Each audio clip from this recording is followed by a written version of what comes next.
To begin, you want 2 different coloured cords and they should wrap around your wrist 2 to 3 times.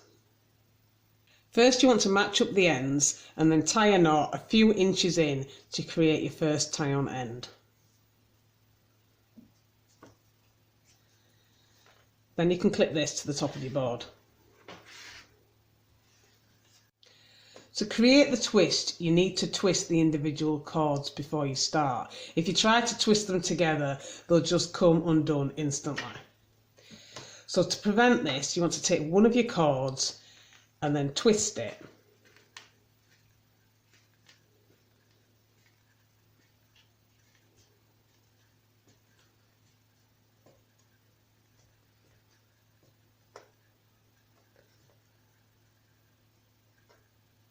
So I'm going to twist this to the bottom of the board and then I'm just going to clip it to stop it from coming undone.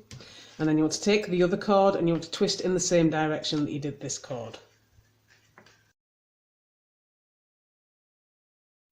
So again, once I've twisted that to the bottom of the board, I'm going to unclip the other cord and then you want to twist them in the opposite direction to where you twisted the individual cords. So I went this way around, so I'm going to twist the two together in the opposite direction.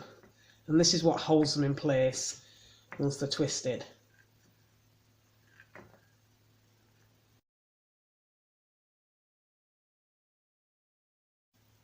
And once you've done your 2-stranded twist, as long as you want it, you want to take the 2 ends and tie them together to hold the twist in place.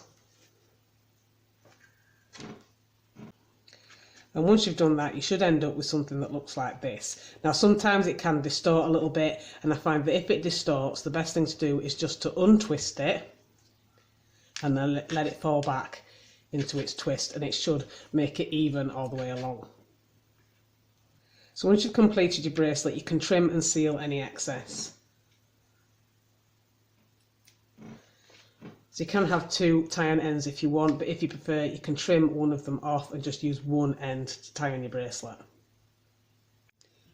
And that is your completed 2-stranded twist braid bracelet.